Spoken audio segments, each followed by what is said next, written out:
The Passion of the Christ opens in the United States February 25, 2004. The Passion of the Christ, Mel Gibson's film about the last 44 hours of Jesus of Nazareth's life, opens in theaters across the United States on this day in 2004.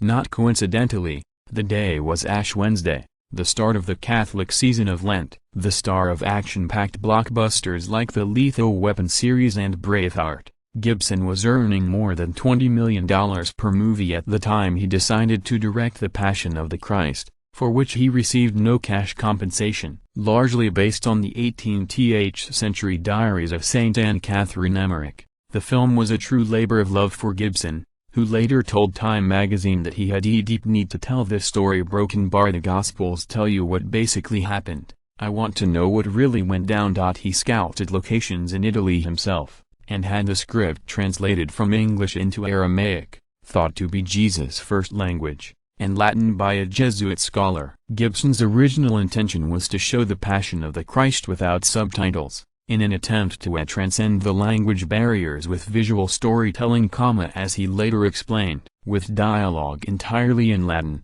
Hebrew and Aramaic. The film was eventually released with subtitles. A year before The Passion of the Christ was released, controversy flared over whether it was anti-Semitic. Abraham Foxman, head of the Anti-Defamation League, ADL, went on record saying that Gibson's film could fuel hatred, bigotry and anti-Semitism. Specifically, its opponents claimed the movie would contribute to the idea that Jews should be blamed for the death of Jesus, which has been at the root of much anti-Jewish violence over the course of history. For his part, Gibson categorically denied the allegations of anti-Semitism, but they continued to haunt him years after the film's release. In July 2006, he was arrested for driving under the influence. A leaked police report of the incident stated that Gibson made anti-Semitic remarks to the arresting officer. Gibson later acknowledged the report's accuracy, and publicly apologized for the remarks. Meanwhile,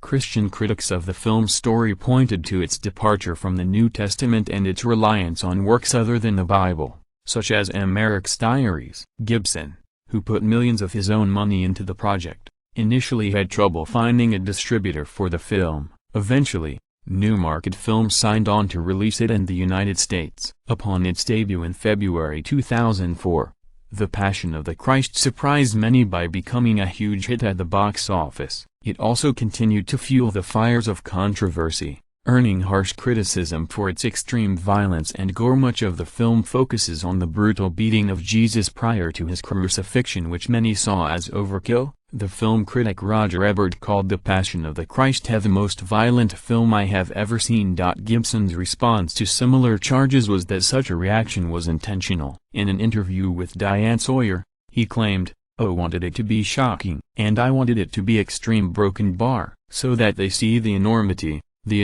of that sacrifice, to see that someone could endure that and still come back with love and forgiveness, even through extreme pain and suffering and ridicule."